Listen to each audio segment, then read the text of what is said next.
What it do, Jed family? We are back in the mixer and we have a massive event coming up on Saturday. I don't have to tell you, I know you guys cannot wait. The Premier League is back, baby. Yes, come on.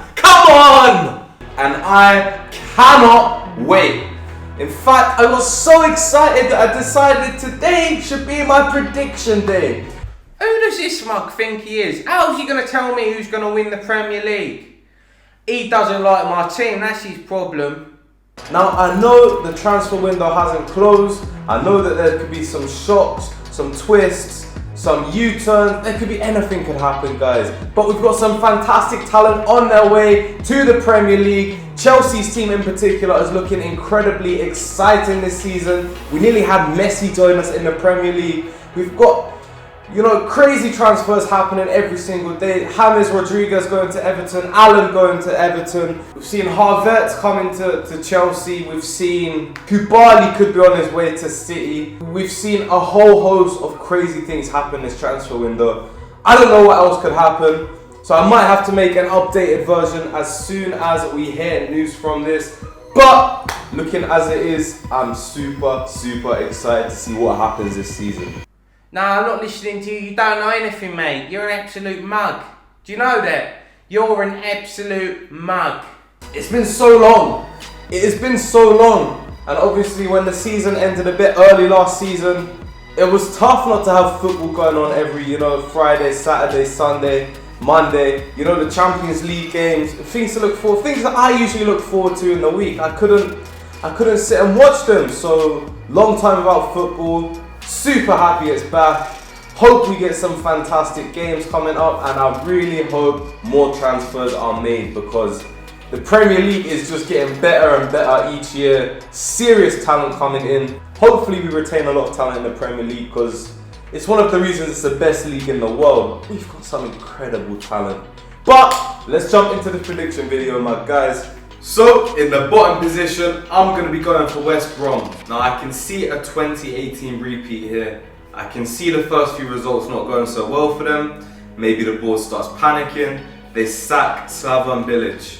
I wouldn't be surprised if this happened. I just think looking at the whole Premier League this season, I really feel like West Bromwich Albion are looking like a weaker team. So, in 19th position, I've gone for Villa. Now, this is purely based on the fact we don't know who they're going to lose over summer.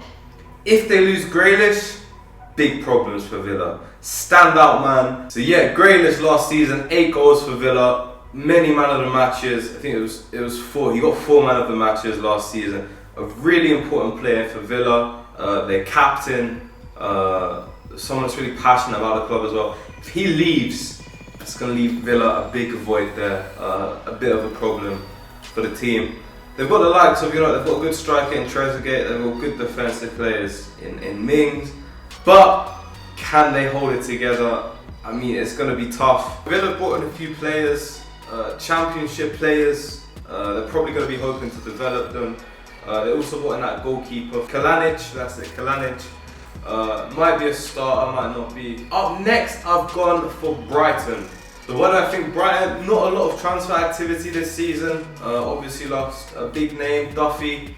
Has gone to Celtic, which is obviously, going to damage Brighton if they haven't got anyone in to replace him here. At least when you look at some positive news for Brighton, I mean, Ben White signed a new contract. It's not looking too promising for Brighton either. I can see Roy taking Crystal Palace to a secure, I'd say bottom end of the mid-table finish for Crystal Palace. They might be at risk of losing Zaha, obviously their key performer, one of the most important players in their team. Yeah, so some key players there for Crystal Palace. Obviously Zaha is a big contributor to that. Jordan Ayew, great player for Crystal Palace.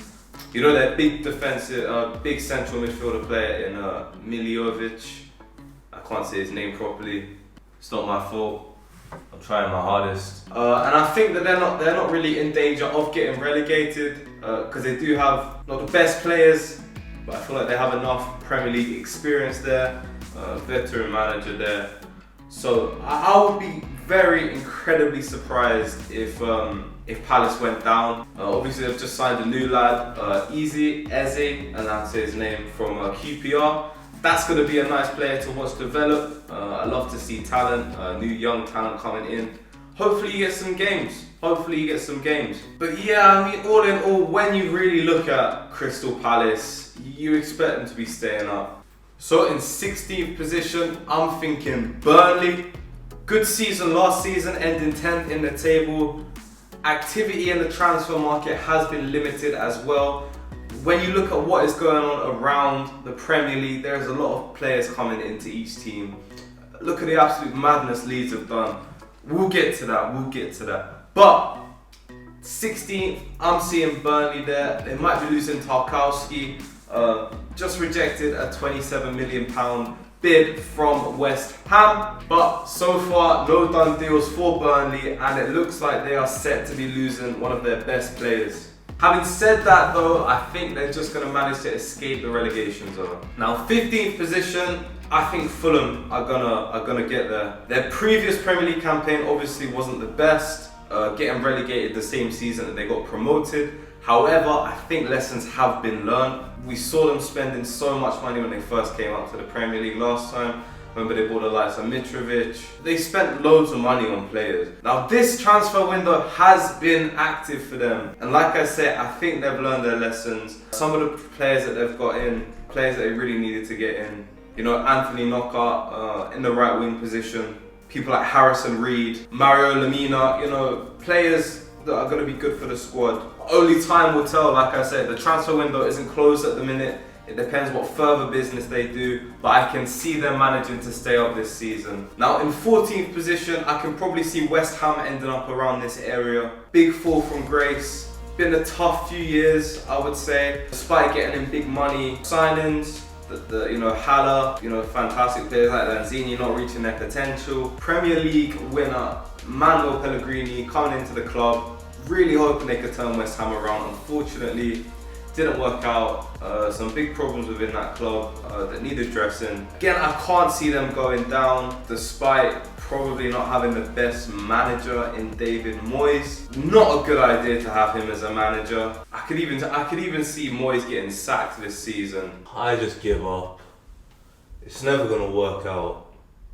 We need new management. That's the problem. West Ham are lacking a bit in the transfer window. They do have a lot of quality in their squad, don't get me wrong. They are looking a bit vulnerable at the back. Going forward, it's okay. He's turned Haller into a goal scoring machine. So let's see what happens. 14th, I think, is a pretty stable finish for West Ham. I guess, when you don't put money into your team and you don't invest in it in that way, you're gonna have to put up with the consequences. So in 13th position, I can see Newcastle ending up here.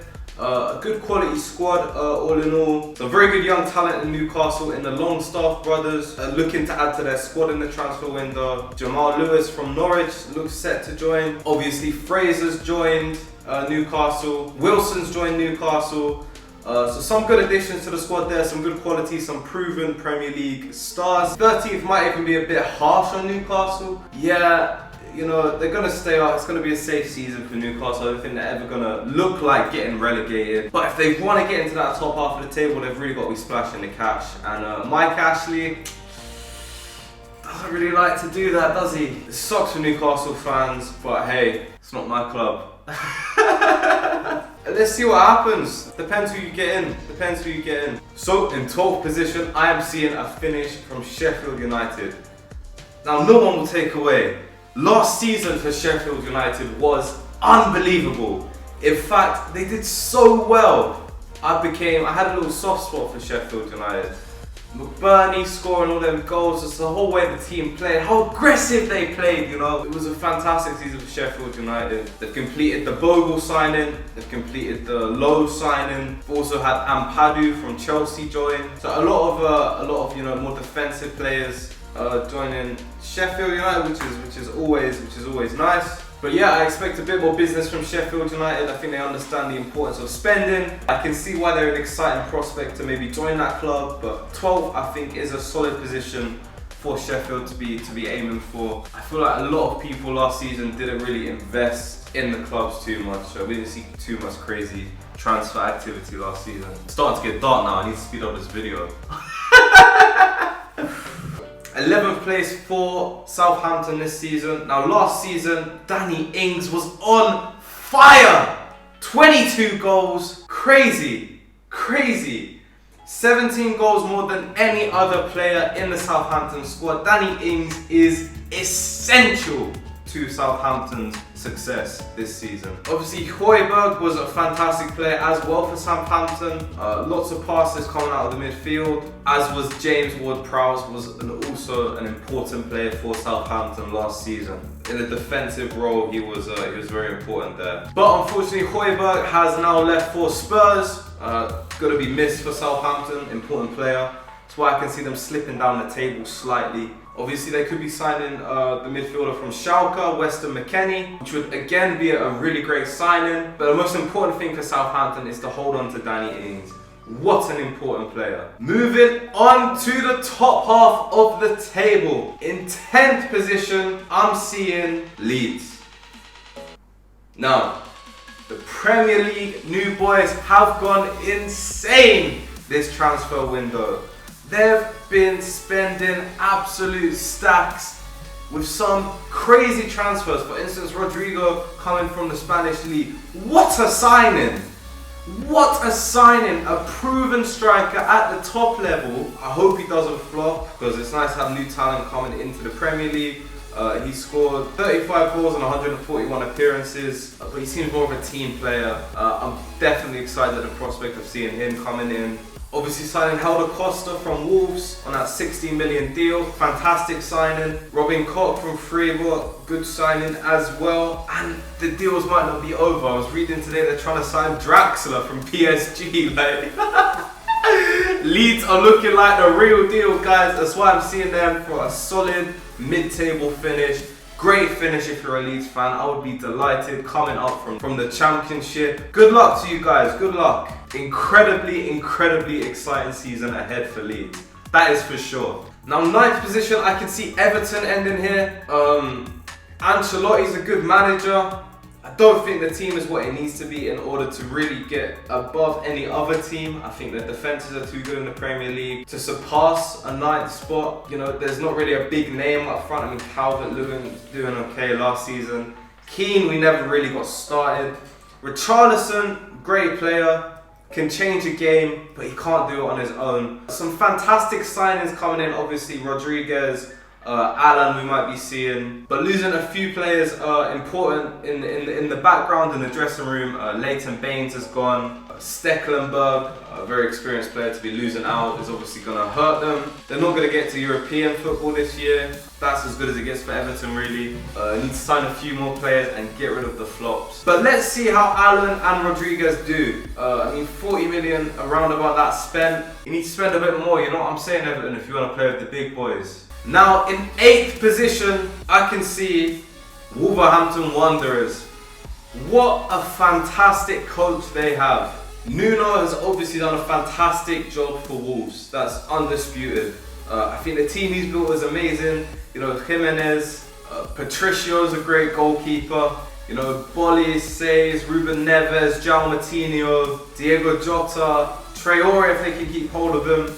This is a solid team, guys. It's a solid team playing against some good talent in Europe, in the Europa League. I think, you know, 8th is a good spot. It's not a good finish for them, but I feel like that's where they're going to end up, considering who they're going to be against this season and the improvements that they're making there. No risk at all of going down. They might narrowly make it into the Europa spot, but that's to find out in the season coming. I think fantastic team. Wolves are a team that I really enjoy watching. I just think I love how Jota plays, how Jimenez plays. I really just think they're a really nice team to watch. 7th position, I'm going to go for Leicester. I feel like last season, I've said this earlier in the video, not a lot of competition last season.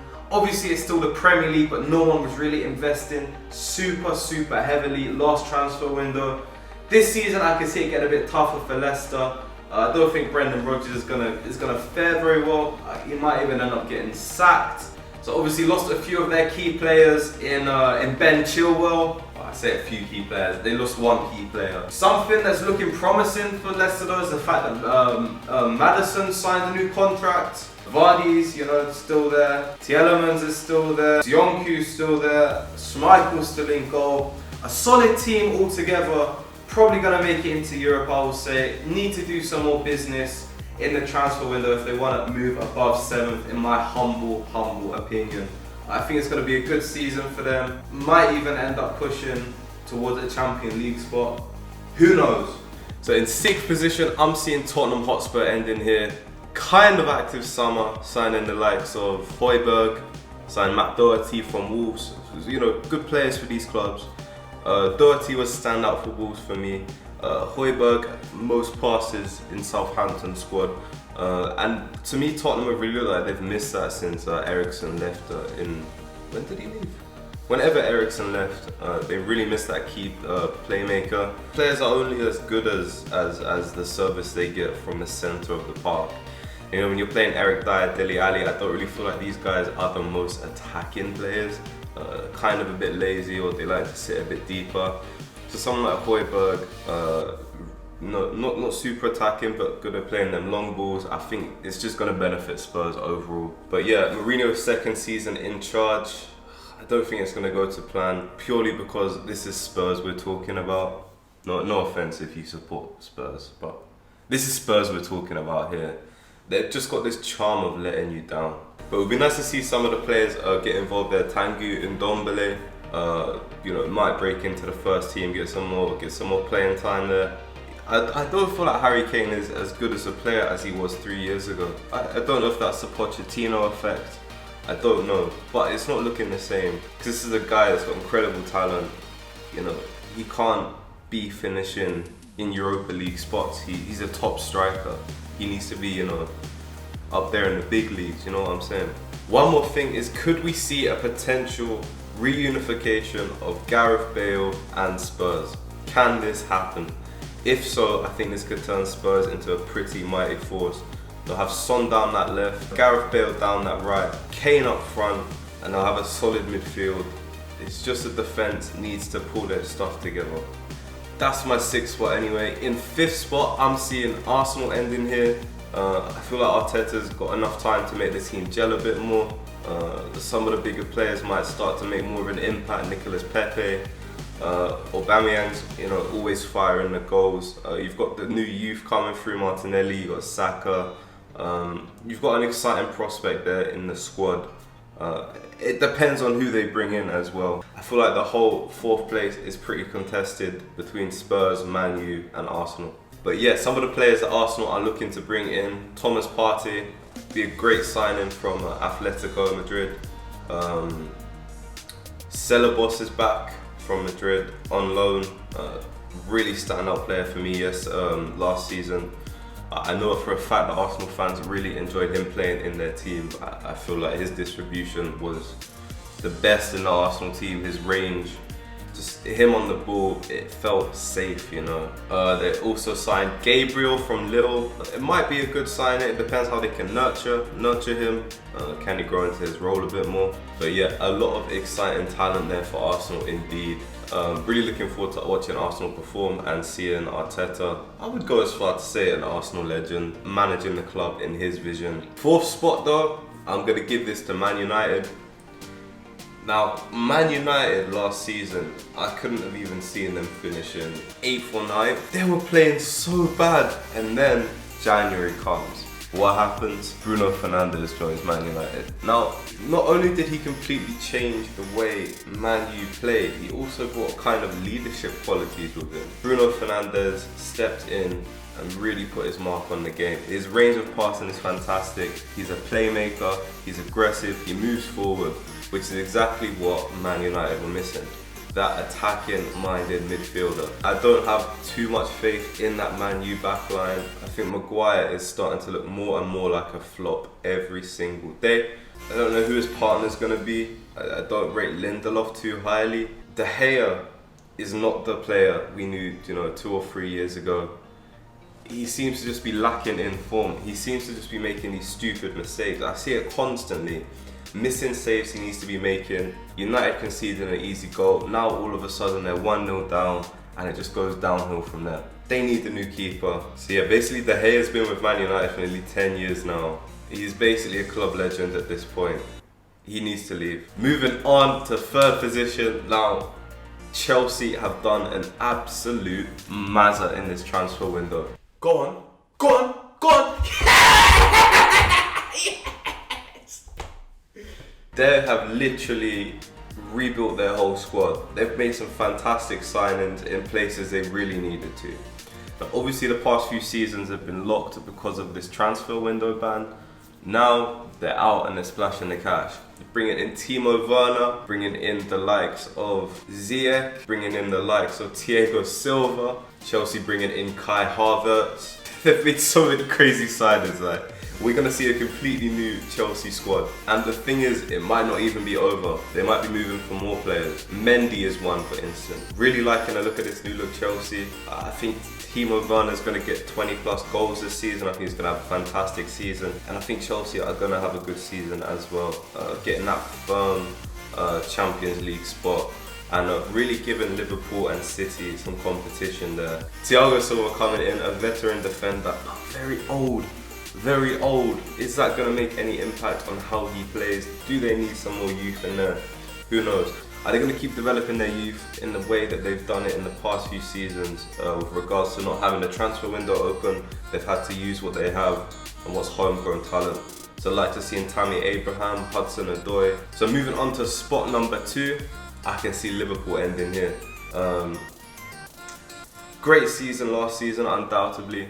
Clear winners. This season though, now why I can see Liverpool ending second this season is the lack of transfer activity. Now this could be completely wrong. The transfer window doesn't close until the 5th of October, as I said earlier. But the transfer policy has looked very, very weak. We're hearing they might be signing Thiago in the coming weeks. Who knows? This would be a welcome addition to Liverpool squad, a fantastic player. Losing the likes of Giorgio Wijnaldum might also have a big impact on Liverpool. They're losing players, they're losing good players and not bringing anyone in. They signed Tsimikas from the Greek side, but I just don't know if this is experience. This isn't someone you can just put in your squad and let them play. You know what I'm saying? It's not like a Mo Salah. It's not like a Mane. It's not like a Firmino. You know, they're not. This is not a starting player. This is a development player. But that being said, with a lack of transfer, Liverpool have some serious quality in their squad. Alisson, Van Dijk, Gomez, Trent Alexander-Arnold, Henderson. The problems happen when these players are injured. You know, Salah goes off injured. Who are they going to replace Salah with? That's where the problems start for Liverpool. That's why I need to be signing. But we're hearing rumours that Liverpool might want to go ahead and sign Antoine Griezmann. Might want to go ahead and sign another striker. I think that's needed for them. Like we were just talking about. If someone gets injured, who is going to step into that spot? They need to get signing if they want to retain this Premier League title, or if they want to have a chance of even competing against City and Chelsea. But yes, after second comes the first spot. Now I've given this one to Manchester City. Christ, mate, look, you're a bit biased, aren't you? Bit biased. My team's going to win the Premier League. We're going to be going Champions League this year. Watch. Last season, obviously, a lot of mistakes from City. Also, a lot of injuries there. So some of the signings that City have brought in: Ferran Torres, young player, unknown to the Premier League, looks like a problem. Reminds of when Sane first joined City. No one knew how to deal with him. Very attacking, very aggressive, hard to deal with. Excited to see him play. Nathan Ake, brought into the centre-back position for City. Might be a starter. Might be a rotational player, but that is definitely the area City need to improve. They have a lot of talent moving forward in the attacking, but the problems arise when it gets to the defensive zone. Poor defensive cover has caught City out time and time again. To the point last season where Eric Garcia is like, don't even think he's like, you know, I don't think he would fit into a mid-table squad. It just proves how much they are lacking in that position to be playing Eric Garcia, a kid in the defensive part. That's why Ake got brought in. Might be signing Koulibaly. If they do that, I think that is basically the answers to all their problems. They've got three solid defenders there they can choose from. You've got Laporte, Ake, and you've got Koulibaly. If they get Koulibaly or Jimenez, whoever they decide to sign, that is going to give you a very solid base there. Right back Kyle Walker, left back Cancelo. Very nice team. Maybe they need to find another wing back. I think maybe Alaba could be a good signing, just in case Walker, Cancelo gets injured. Angelino's also gone to RB Leipzig, so it looks like that's a position to cover. Besides that, the depth is pretty insane. You know, up top, you play Aguero or Jesus. You can play Mahrez or Bernardo Silva on the right. On the left, you can play Sterling or Torres. In the center of the park, you can go ahead and play De Bruyne. You can go ahead and play Rodri. You can play Fernandinho. The depth is insane. There's Gundogan. The only point City need to improve on now is the defensive. Stop conceding goals. Have more confidence in the defense.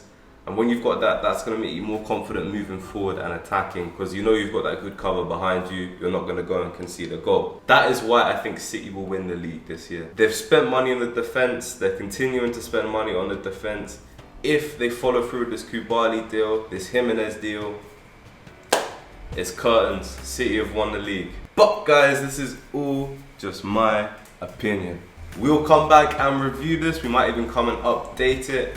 If there's more transfers done, if there's some shockers. For instance, if City sign Lionel Messi, decides he wants to leave, City have guaranteed to win the league if that happens. Guaranteed. But we'll come back next year, we'll have a look at this, see how I did, take a look at the L's, the W's, all of that stuff in the season. But guys, with that being said, I cannot wait for the Premier League season to kick off. 20 to 21 is going to be an insane year. We've got some crazy new talent coming to the Premier League from all teams. It doesn't matter what team you support. It's got to be amazing to see all this talent in your own league. It's going to be a fantastic year, and it's going to be great as always to see the Premier League back in full swing. I've missed it. I've missed it so much. It's never quite the same, is it, when you haven't got your football on. Like this video if you like pizza. And smash that subscribe button, show your boys some love. I'ma go, catch you guys soon. Peace and love. Let me know what your predictions are. Who's gonna end where? Am I right, am I wrong? Let me know. Catch you guys in a bit.